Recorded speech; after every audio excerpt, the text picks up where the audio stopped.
কথায় আছে অন্ধকারে প্রদীপ প্রজ্বলিত করলে চতুর্দিক আলোকিত হয়।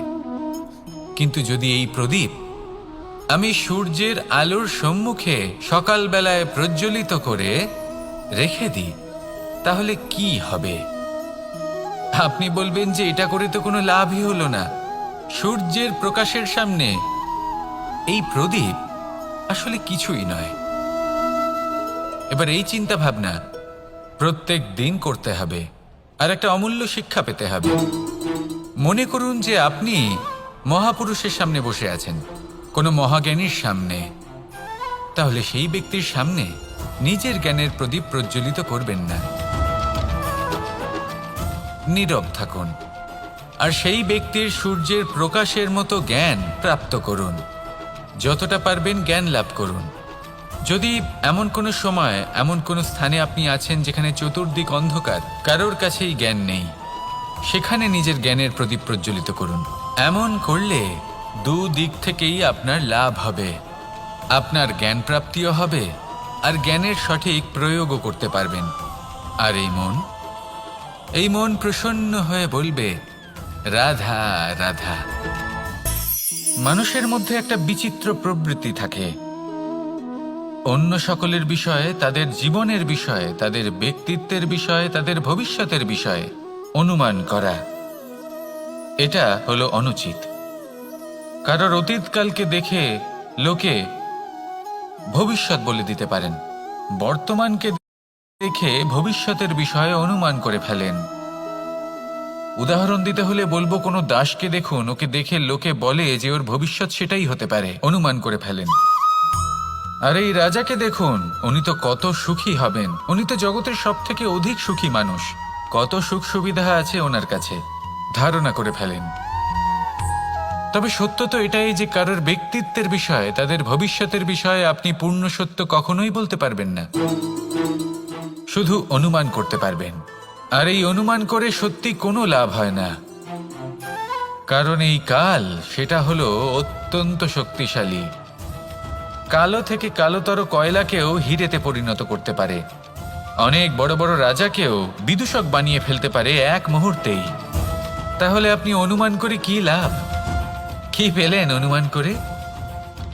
সেই জন্য কারোর বিষয়ে কোনো অনুমান করবেন না, তার ভবিষ্যতের বিষয়ে অনুমান করতে যাবেন না, কারোর বিষয়ে কোনো ধারণা করে নেবেন না। কিছু করতে হলে ভালোবাসুন, সবার মধ্যে ভালোবাসা ছড়ান, সবার মধ্যে ধন্যাত্মক ভাব ছড়ান। এই মন প্রসন্ন হয়ে বলবে, রাধা রাধা। কেউ বলে জীবন খুব ক্ষণস্থায়ী, কেউ বলে জীবন হলো একটা সুন্দর স্বপ্নের মতো, আবার কেউ বলবে জীবন হলো এক কঠোর সত্য।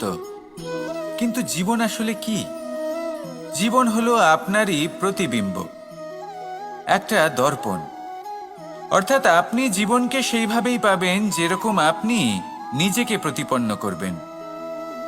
যদি আপনি দর্পণের দিকে তাকিয়ে হাসেন, তাহলে আপনি সামনে হাসি মুখী দেখতে পাবেন। এবার যদি আপনি গম্ভীর হয়ে থাকেন, তাহলে আপনি একজন রুষ্ট ব্যক্তি দেখতে পাবেন। শেষে সবথেকে বেশি গুরুত্বপূর্ণ হলো আপনার চেষ্টা। আপনাকে সবসময় চেষ্টা করতে হবে যাতে আপনি নিজেকে প্রসন্ন এবং ইতিবাচক মনোভাবে রাখেন। এটা হলো আপনারই উত্তরদায়িত্ব, তাকে পালন করুন। এই মনকে প্রসন্ন রাখুন, এই সংসারকে সুন্দর বলে মনে হবে। আর এই মন প্রসন্ন হয়ে বলবে, রাধা রাধা। মানুষের একটি সমস্যা আছে যে মানুষ সাফল্যকে মাপতে থাকেন, লক্ষ্যপ্রাপ্তিকে মাপতে থাকেন এবং তার তুলনা করতে থাকেন যে ও এত কিছু পেল আর আমি পেলাম না, ওর কাছে এত কিছু আছে কিন্তু আমার কাছে নেই। এই তুলনা করার জন্য ওনারা দুঃখী হয়ে পড়েন, নিরাশ হয়ে পড়েন। তাই আমি একটা প্রশ্ন করছি যে এটা কি উচিত? এই সংসারে আপনি কি নিয়ে তুলনা করবেন, যেখানে সূর্যদেব চন্দ্রমা দুজনেই আছেন, দুজনেই হলেন বিশেষ, দুজনেই নিজ নিজ সময়ে উদিত হন। এদের মধ্যে একজন না থাকলে তাহলে আমাদের জীবন কঠিন হয়ে পড়বে। ঠিক সেইভাবেই আপনি যদি একটা বড় রেখা অঙ্কন করেন, তাহলে অন্য রেখাটি ছোট হয়ে পড়ে না, সে তেমনই থাকে যেমনটা সে ছিল। আপনার অস্তিত্ব কখনো ছোট বা বড় হতে পারে না। শুধু তুলনা করার জন্য আপনার এটা মনে হতে পারে যদি আপনি যুদ্ধ করতে চান আপনার তলোয়ারের প্রয়োজন পড়বে। যদি বস্ত্র তৈরি করতে চান এত বড় তলোয়ার দিয়ে কিছুই হবে না, তখন প্রয়োজন পড়বে একটা ছোট্ট সূচের। তাই তুলনা করবেন না, না নিজেকে ছোট মনে করবেন না অন্য কাউকে। সবার সাথে সহযোগিতা করুন, আর যদি তুলনা করতেই হয় নিজের সাথে করুন, যে কাল আমি কেমন ব্যক্তি ছিলাম, আজ কি তার থেকে শ্রেষ্ঠ হয়ে উঠতে পেরেছি। ভেবে দেখুন ভবিষ্যতে গিয়ে আপনি কতটা শ্রেষ্ঠ ব্যক্তি হতে পারেন। আসুন আমার সাথে ভালোবেসে বলুন রাধা রাধা। এই সংসারের সব থেকে গুরুত্বপূর্ণ তত্ত্ব কোনটা? প্রথম হলো সময়। জন্ম থেকে মৃত্যু পর্যন্ত এই যে সময়, এটাই তো হলো জীবন। দ্বিতীয় হলো জীবন, যাতে আমরা সময়ের সদ্ব্যবহার করি, শ্রেষ্ঠ থেকে শ্রেষ্ঠতর কাজ করার চেষ্টা করি। বহু বছরের এই পরম্পরা, এই সংস্কৃতিকে এগিয়ে নিয়ে যাওয়ার চেষ্টা করি। এই সংসারে আমরা অংশগ্রহণ করতে চেষ্টা করি। তৃতীয় হলো ধন, সেই ধন যা প্রত্যেক ব্যক্তি অর্জন করতে চেষ্টা করেন। এবার এই তিনটি তত্ত্বের মধ্যে একটা সামঞ্জস্য আছে, সমান ব্যাপার আছে। সে ধনই হোক বা সময় হোক বা হোক জীবন। আর সেই সমান ব্যাপার হলো যে যদি আপনি এটা গণনা করতে থাকেন তাহলে তা কমতে থাকে, যদি আপনি এটা ব্যবহার করেন তাহলে তা বাড়তে থাকে।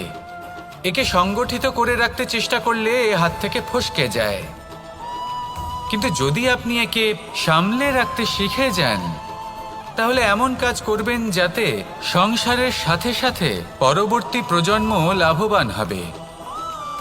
যদি কিছু শিখতে চান তাহলে সামলাতে শিখুন, গণনা করা বা সংগঠিত করা নয়। আসুন আর আমার সাথে ভালোবেসে বলুন রাধা রাধা। এই সংসারে সাফল্য লাভ করার জন্য জ্ঞানের প্রয়োজন হয়, পরিশ্রমের প্রয়োজন হয়, দৃঢ় নিষ্ঠার প্রয়োজন হয়, নিরন্তর চেষ্টা করা প্রয়োজনীয়। কিন্তু আরও কিছু আছে যা অত্যন্ত প্রয়োজনীয় এবং গুরুত্বপূর্ণ। তা হলো ভালো বন্ধু। তাদের থাকা অত্যন্ত প্রয়োজনীয়। যদি ভালো বন্ধু থাকে তাহলে সময় এলে তারা ঢাল হয়ে আপনাকে সুরক্ষা করবেন। সময় এলে অস্ত্রের মতো শত্রুকে সংহারও করবেন। যদি তিনি জ্ঞানী হন, তাদের মধ্যে সদ্গুণ থাকে, তাহলে এই সব গুণ আপনার মধ্যেও প্রবেশ করবে। তাহলে সাফল্যের জন্য ভালো বন্ধু পাওয়া অত্যন্ত প্রয়োজনীয়। কিন্তু শুধু বন্ধু কেন, ভালো শত্রুও থাকা প্রয়োজনীয়। এবার আপনি ভাববেন এ আমি কি বললাম?